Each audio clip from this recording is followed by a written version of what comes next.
मारा हरियाणा। नमस्कार, स्वागत है आपका। मैं आपके साथ तेज नैन मोर। आप देख रहे हैं मारा हरियाणा। बुलेटिन की शुरुआत बड़ी खबर के साथ। बड़ी खबर यह है कि कल हरियाणा में निकाय चुनाव होने जा रहे हैं। स्थानीय निकाय और पंचायती राज चुनाव प्रचार का शोर कल शाम को थम चुका है। शुक्रवार शाम को चुनावी शोरगुल खत्म हो गया था। अब प्रत्याशी घर घर जाकर वोट की अपील कर रहे हैं। रविवार सुबह 8 बजे से शाम 6 बजे तक मतदान होगा, वोटिंग होगी।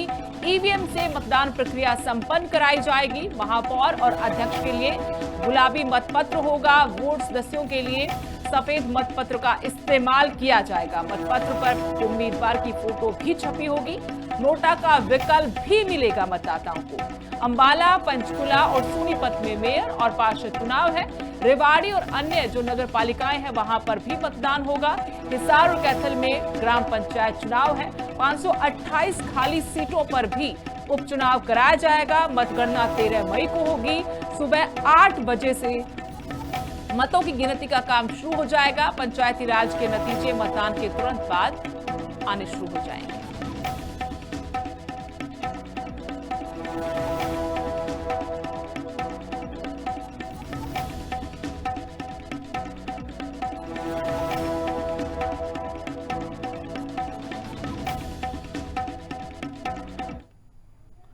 तो हरियाणा में कल निकाय चुनाव है। स्थानीय निकाय और पंचायती राज चुनाव प्रचार का शोर थम चुका है। शुक्रवार शाम को ही चुनावी शोरगुल खत्म हो गया। अब प्रत्याशी घर घर जाकर वोट की अपील कर रहे हैं। रविवार सुबह 8 बजे से शाम 6 बजे तक मतदान होगा। ईवीएम से मतदान प्रक्रिया करवाई जाएगी।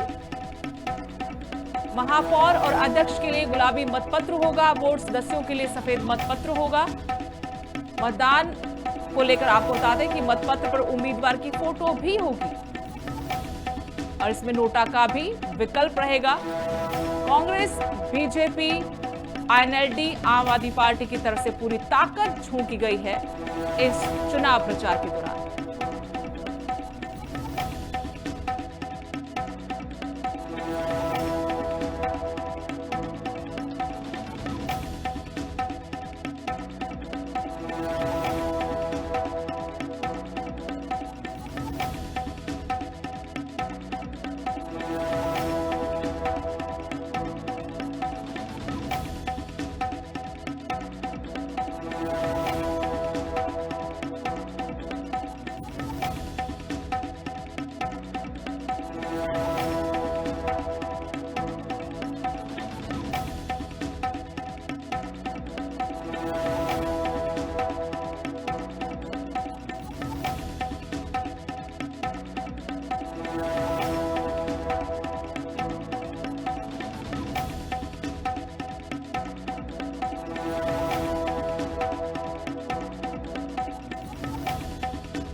सोनीपत से हमारे सहयोगी संजीव इस वक्त फोन लाइन से हमारे साथ जुड़ गए हैं और जानकारी सीधे हमारे साथ जुड़े हैं। और जानकारी के साथ संजीव, सोनीपत में मेयर का चुनाव भी है, निकाय चुनाव होने जा रहा कल।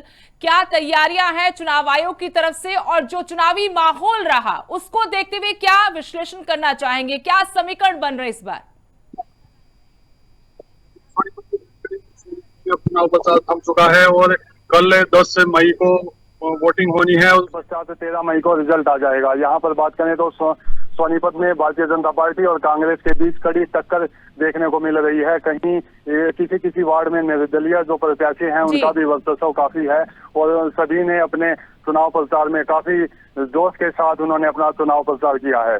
मगर जो मुख्य टक्कर है वो भारतीय जनता पार्टी और कांग्रेस के बीच है। हालांकि इंडियन नेशनल लोकदल के प्रत्याशी भी मेयर के तौर पर नामांकन भरे हुए हैं और इसके साथ अन्य 3 निर्दलीय प्रत्याशियों ने भी नामांकन भरा है। जी लेकिन संजीव, मुद्दे तो सबसे बड़े विकास के रहे। कहा कि यहाँ पर सड़कें भी इतनी बदहाल है, जो पैसा आता है ग्रांट का, जो पैसा लगना चाहिए सड़कों पर, अन्य तमाम सुविधाओं पर, उसमें घोटाले पर घोटाले हो रहे हैं। तो क्या इस बार भ्रष्टाचार एक बड़ा मुद्दा रहा और यहाँ जीत हार का जो फर्क होगा वो इससे तय होगा?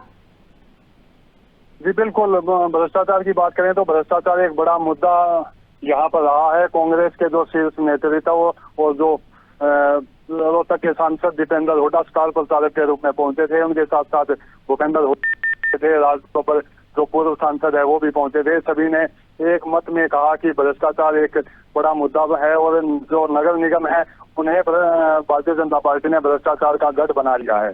उनका कहना है कि ट्रिपल इंजन की सरकार का दावा जो भारतीय जनता पार्टी की सरकार करती है उसमें ट्रिपल इंजन का मतलब है एक इंजन भ्रष्टाचार करता है और दूसरा इंजन उसका संरक्षण करता है।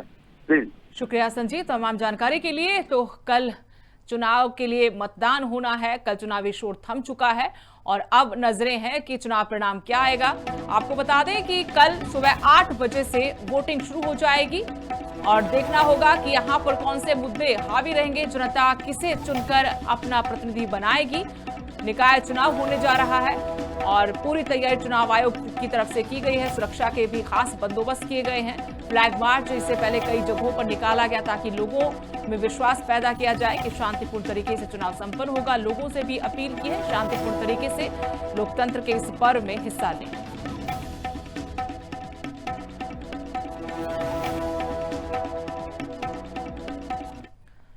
और कल सद्भाव यात्रा में राहुल गांधी शामिल हुए। खानसा चौक से एसडी स्कूल तक उन्होंने पैदल यात्रा की और पूर्व सांसद ब्रजेंद्र सिंह के साथ राहुल गांधी ने भी कल हरियाणा में हुंकार भरी। लगभग 1 किलोमीटर तक राहुल गांधी ब्रजेंद्र सिंह के साथ पार्टी के तमाम अन्य कार्यकर्ताओं के साथ पैदल चले। कांग्रेस के तमाम दिग्गज भी उनके साथ मौजूद रहे। राहुल गांधी का ब्रजेंद्र सिंह को खुला समर्थन रहा। कहा कि जनता के बीच पैदल चलने से समझ आती है नब्ज क्या है। इस यात्रा से ब्रजेंद्र सिंह को बड़ा फायदा होगा। हरियाणा की नब्ज को लोगों से सुनकर समझा है।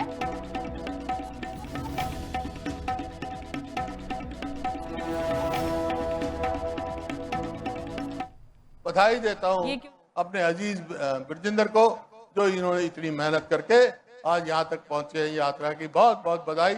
इन्हीं शब्दों के साथ मैं फिर से राहुल गांधी जी का यहाँ आने पर धन्यवाद करता हूँ। और फिर भी हरियाणा में आपका निमंत्रण है, बहुत इंतजार कर रहे हैं लोग हरियाणा में आपकी। बहुत बहुत धन्यवाद।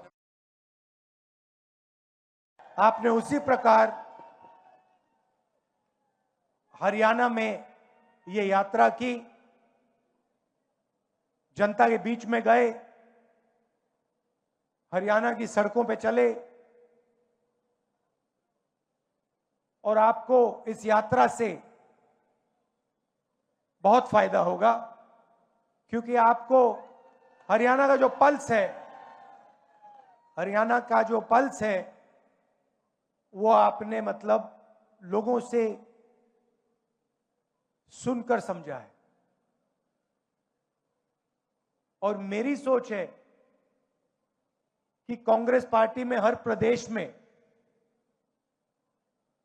जो हमारे युवा नेता हैं उन सबको इस प्रकार से जनता के बीच में यात्रा करनी चाहिए। सीखने को मिलता है, लोग जुड़ते हैं, राजनीतिक समझ बढ़ती है। और हर यात्रा का, चाहे कितनी भी छोटी हो कितनी भी बड़ी हो, यात्रा की हिंदुस्तान में यात्रा का ट्रेडिशन है।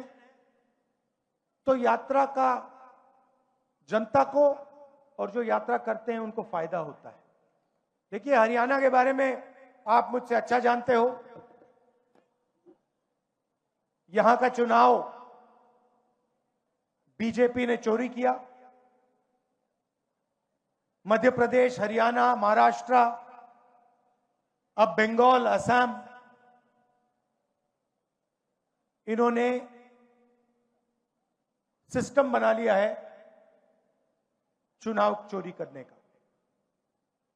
लाखों नाम काट देते हैं, लाखों नए नाम जोड़ देते हैं, इलेक्शन कमीशन इनके कंट्रोल में है, ब्यूरोक्रेसी इनके कंट्रोल में है और ये सोचते हैं कि इनका राज अब रुक नहीं सकता।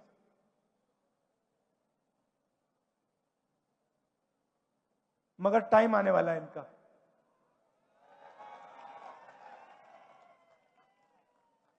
आप देख लेना, इनका टाइम आने वाला है।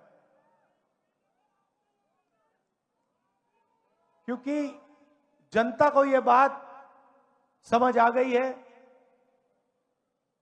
कि नरेंद्र मोदी जी, अमित शाह जी देश को बेचने का काम करते हैं। Airport, ports, infrastructure, power plant, अब निकोबार आइलैंड में मतलब पूरा का पूरा वहां पे बेच रहे हैं अदानी जी को। तो जनता को बात समझ आ गई है, इलेक्शन चोरी होता है और फिर आपका धन आपसे छीना जाता है, अदानी अंबानी को पकड़ाया जाता है। अंबाला में चुनाव विवाद अब हाईकोर्ट की दहलीज पर पहुंच चुका है। कांग्रेस उम्मीदवार कुलविंदर कौर ने याचिका लगाई है। भाजपा उम्मीदवार अक्षिता सैनी के नामांकन को खुली चुनौती दी गई है। नामांकन प्रक्रिया में गड़बड़ी का आरोप लगाया गया। कांग्रेस के प्रत्याशी की तरफ से आपत्ति गलत तरीके से खारिज करने का दावा किया है। 6 मई को हाईकोर्ट में सिविल रिट दाखिल हुई। चुनाव आयोग समेत कई पक्षकार इसमें बनाए गए हैं। 26 अप्रैल को नामांकन पर आपत्ति दी गई थी। अगली सुनवाई 11 मई को होगी, लेकिन उससे पहले यानी कल 10 मई को मतदान हो चुका होगा और उसके बाद हाईकोर्ट में इस मामले की जो याचिका लगाई गई है उस पर सुनवाई होगी।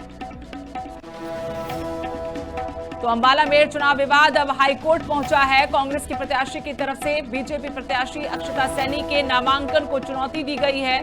कहा कि पहले से इस पर आपत्ति जताई थी, लेकिन इस पर हुआ कुछ नहीं। अब इस मामले को हाईकोर्ट ले जाया गया है। अगली सुनवाई 11 मई को होगी और कल मतदान होना है।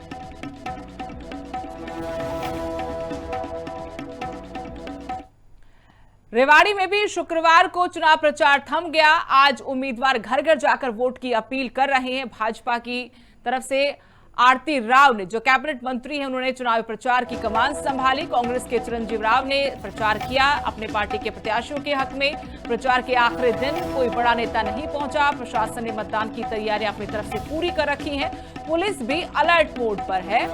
सुरक्षा चाक चौबंद की गई है। 10 मई को 1,47,000 मतदाता अपने मताधिकार का इस्तेमाल करेंगे। 15 दिन से चुनावी शोर से गलियां गूंज रही थी। छात्र, बुजुर्ग ये जरूर थोड़ा सा परेशान थे, लेकिन प्रचार बंद होने से अब लोगों को भी राहत मिली है। लेकिन अब लोकतंत्र का पर्व है, कल हर किसी को बढ़ चढ़कर इस पर्व में हिस्सा लेकर अपने मत का इस्तेमाल करना चाहिए।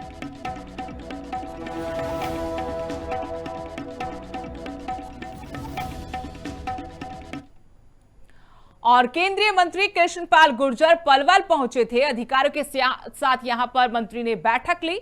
दिशा बैठक में अधिकारियों को फटकार भी लगाई गई। नगर निगम में 33 करोड़ की पेमेंट पर सवाल उठाए। बिना काम पूरा हुए ही कहा कि भुगतान कर दिया गया। इसी को लेकर अधिकारियों पर जमकर बरसे मंत्री। 33 करोड़ मामले में विजिलेंस जांच के भी निर्देश दिए हैं। बल्लभगढ़ पलवल मेट्रो प्रोजेक्ट की प्रगति रिपोर्ट भी ली गई। गांव भिंडोली कॉलेज निर्माण में देरी पर एक्सीएन को फटकारा। सुशासन के साथ खिलवाड़ कहा कि बर्दाश्त नहीं किया जाएगा। डोर टू डोर कचरा उठान में लापरवाही पर सख्त चेतावनी भी दी है।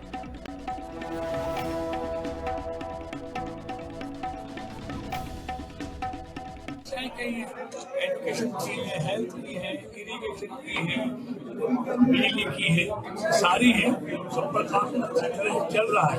कुछ कामों में ठेकेदारों की वजह से डिले होता है, लेकिन उसके लिए मैंने कहा है कि उनको नोटिस देकर उस पर कार्रवाई की जाए, वरना उनको ब्लैकलिस्ट। उसका ठेका चल रहा है, RRTS का भी सर्वे चल रहा है, मेट्रो का भी चल रहा है।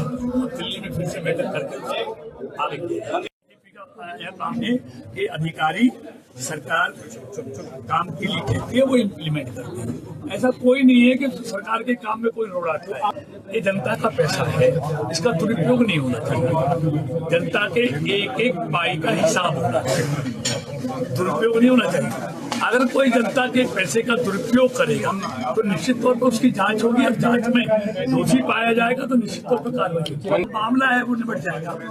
निश्चित तौर पर जैसे आज 33 करोड़ की बात है तो उसकी जांच होगी और जांच में कोई भी दोषी पाया जाएगा तो निश्चित तौर पर उसके खिलाफ कार्रवाई होगी। पुरानी ये मोदी जी और नायब सैनी की सरकार है, यहाँ बेईमानों के लिए कोई प्रदेश भर में सफाई कर्मचारी हड़ताल पर है। शहरों का बुरा हाल है, गंदगी के ढेर लगे हुए हैं और इसी बीच कांग्रेस विधायक गीता भुक्कल ने सफाई कर्मचारियों की हड़ताल को अपना समर्थन दिया है। सफाई कर्मचारियों की मांग को जायज ठहराया है और कहा कि सरकार से बातचीत होनी चाहिए। सरकार को बातचीत के जरिए इस समस्या का समाधान निकालना चाहिए। हड़ताल के दौरान कर्मचारियों की मौत पर भी शोक व्यक्त किया गया। अधिकारियों पर सफाई कर्मचारियों को हड़काने के भी आरोप गीता भुक्कल ने लगाए। कांग्रेस और कर्मचारी संगठन सफाई कर्मियों के साथ है, ये आश्वासन दिया। कहा कि भाजपा के ट्रिपल इंजन का जो मॉडल है वो सिर्फ भ्रष्टाचार का अड्डा है। जल्द मांगे पूरी करने की सरकार से अपील की है।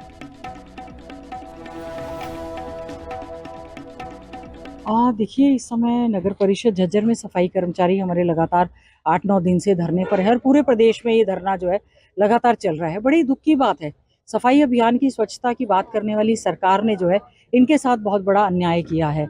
बार बार ये मांग की जा रही है कि जो हमारे कच्चे कर्मचारी लंबे समय से लगे हुए उनको आप तुरंत प्रभाव से पक्का करने का काम करें। कोर्ट में भी मामला गया और सबसे बड़ी बात है कि क्या कारण है कि जो सफाई करते हैं, जो सीवरेज साफ करते हैं, सारी गंदगी साफ करते हैं, आप उनके साथ न्याय नहीं कर पा रहे हैं। यहाँ पर हमारे एक साथी जो हैं जो भूख हड़ताल पर बैठे हुए थे, उन्होंने अपनी लीला उनकी खत्म हो गई, उनका जान से हाथ धोना पड़ा। उनके परिवार के प्रति भी हमारी संवेदना है।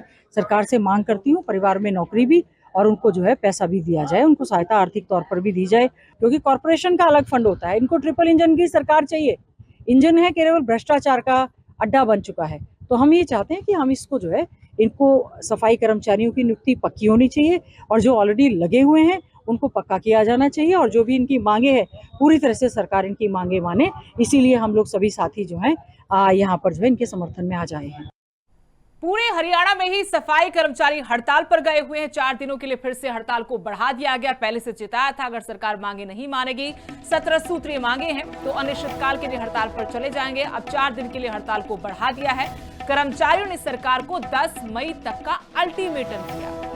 संगठन के प्रधान नरेश शास्त्री ने ऐलान किया अगर मांगे पूरी नहीं हुई तो हड़ताल और ज्यादा लंबी चल सकती है। झज्जर में हड़ताली कर्मचारियों के बीच नरेश शास्त्री पहुंचे थे। नरेश शास्त्री ने सरकार पर वादा खिलाफी के आरोप लगाए, सरकार की नीयत पर भी सवाल खड़े किए हैं।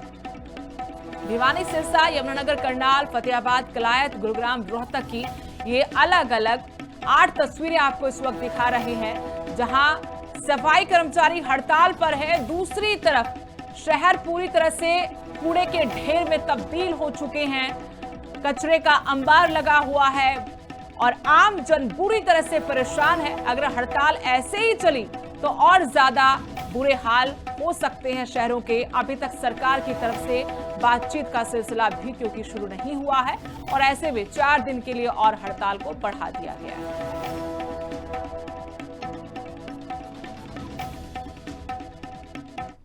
हमारी हड़ताल जो पालिका परिषद निगम कर्मचारियों की है वो 7 दिन पूरे कर गई। 29 दिन फायर के कर्मचारियों की हड़ताल को पूरे हो गए। बार बार सरकार से हमने अपील की है, सरकार हमारी न्याय उचित मांगों का समाधान करने को तैयार नहीं है। इसलिए हमने 4 दिन और आगे इस हड़ताल को बढ़ाया है। अब हड़ताल 11 मई सोमवार तक चलेगी और सरकार ने 10 मई तक फायर और पालिका कर्मचारियों की मांगों का समाधान करने का रास्ता इजाद नहीं किया तो 11 मई के बाद इस हड़ताल को हम और आगे बढ़ाएंगे और जब तक लड़ेंगे जब तक हमारी मांगों का सरकार समाधान नहीं करेगी। खबर हिसार से है, जहां सफाई कर्मचारियों की हड़ताल जारी है। शहर में 1500 टन कूड़ा इकट्ठा हो गया है। ऐसे में आप अंदाजा लगा सकते हैं क्या बुरा हाल इस पूरे प्रदेश का होगा जब सफाई कर्मचारी हड़ताल पर हैं और 4 दिन के लिए हड़ताल को बढ़ा दिया गया है। हिसार की तस्वीर इस वक्त आपको दिखा रहे। 1500 टन कूड़ा सड़कों पर यूं ही बिखरा पड़ा है। गली मोहल्लों सेक्टर्स में कूड़े के अंबार लगे हैं। मुख्य बाजार चौक चौराहों पर गंदगी पसरी हुई है। कई दिनों से यहां पर कूड़े का उठान नहीं हुआ। कूड़ा उठाने वाली गाड़ियां नहीं पहुंची है। घरों के डस्टबिन भरने से लोग परेशान हो चुके हैं।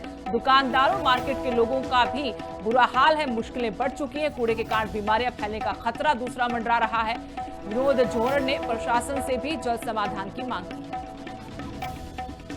सेक्टर 9-11 हो, चाहे 16-17 हो, सेक्टर 13 हो, अर्बन स्टेट है, हर जगह बुरा हाल है। ये लोग जो पॉलिथीन फेंक रहे हैं, गाय जो है वो बेचारी वो खा रही है। पिछली 30 अप्रैल से 30,000 कर्मचारी अनिश्चितकालीन हड़ताल पर बैठे हुए हैं। उनकी मांगों पे कोई ध्यान नहीं दिया जा रहा।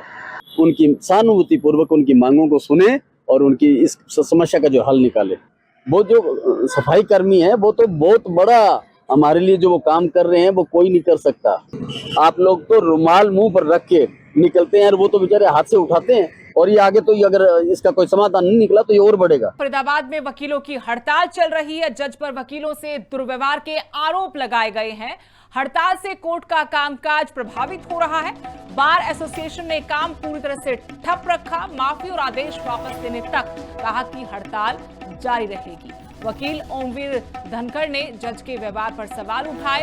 प्रधान राजेश समेत वकीलों के साथ गलत व्यवहार का आरोप लगाया गया। मामले में 2 महीने बाद भी तारीख देने पर विवाद बढ़ा है। वकीलों के खिलाफ कार्रवाई के आदेश जारी होने का दावा भी किया गया। बार प्रधान राजेश बैसला ने जज के रवैये पर नाराजगी जताई है। जिला बार एसोसिएशन ने एकजुट होकर विरोध किया है। एक बात बताओ, आप प्रधान सेक्रेटरी के खिलाफ कैसे फोटो कंटेंट बना दे, कैसे एफआईआर करवा देंगे? ये इनके पीछे 8,000 वकील हैं। 8,000 क्या 1,40,000 वकील है ना पंजाब चंडीगढ़ में, तीनों स्टेटों में, वो सारे इनके साथ हैं। जब हमारे मुद्दे जो हमारे मतलब ताज है, जो हमारे चुनिंदे हैं प्रधान सेक्रेटरी, इनके खिलाफ मुकदमा कंटेंट में जाएंगे तो वकील कहाँ जाएगा? ये कोई अपनी लड़ाई थोड़ी लड़ रहे हैं, वकीलों की तो लड़ाई लड़ रहे हैं। और ये जुडिशली ने तो जी बड़ा अत्याचार कर रखा है। एक बात देखो ना, इन्होंने जी बहुत अन्याय मचा रखी है, बड़ी दबंगी कर रखी है। ये हम बर्दाश्त नहीं करेंगे, एडवोकेट नहीं करेगा। हड़ताल तब तक रहेगी जब तक हमारे भाइयों को न्याय नहीं मिलेगा, जब तक प्रधान सेक्रेटरी की बात स्वीकार नहीं होगी, जब तक हड़ताल रहेगी। तो पूरे आज हरियाणा बंद है इसी बात को लेकर। 29 तारीख का इंसिडेंट था। दीपक यादव जज साहब ने वकील से के साथ बदतमीजी करी। उसका मुकदमा था, सिविल केस था। सिविल केस में कई डेटें लगा दी। उस दिन उन्होंने रिक्वेस्ट करी, 4 बार जाके करी। उसके बावजूद 2 बजे उसमें 2-3 महीने की डेट लगा दी और वकील से कहा सुनी कर दी। जब वकील ने रिक्वेस्ट करी फिर भी नहीं माने। मतलब एक गलत 8 पेज का ऑर्डर निकाल दिया, जो कि बिल्कुल गलत और बेबुनियादी है। इस बात को लेकर हमारी पूरी बार में रोष है। 3 दिन से हम हड़ताल पर बैठे हैं और आज पूरे प्रदेश में पूरा हरियाणा बंद है। फरीदाबाद में प्राइवेट कंपनी के वर्कर्स का प्रदर्शन, जहां तनख्वाह बढ़ाने की मांग की गई और मांग पूरी न होने पर कामकाज ठप कर दिया। सेक्टर 6 और सराय फाटक इलाके का ये मामला है। कंपनी गेट पर सभी कर्मचारी डटे रहे। सरकार की घोषणा के बाद भी कहा कि तनख्वाह नहीं बढ़ाई गई। अब भी वर्कर्स को 10,500 रुपए ही दिए जा रहे हैं। वर्कर्स का कहना कि महंगाई में खर्च चलाना मुश्किल हो गया। ओवर टाइम के बाद भी तनख्वाह सिर्फ 15,000 तक पहुंच पाती है। बच्चों की पढ़ाई और कमरे का किराया भरने में दिक्कतें आ रही हैं।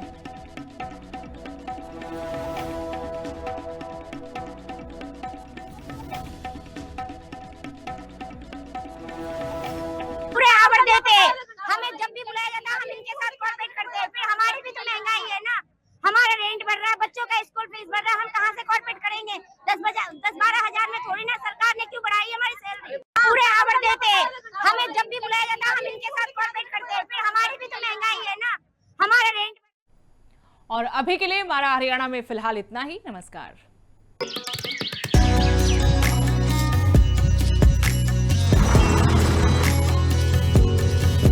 हमारा हरियाणा।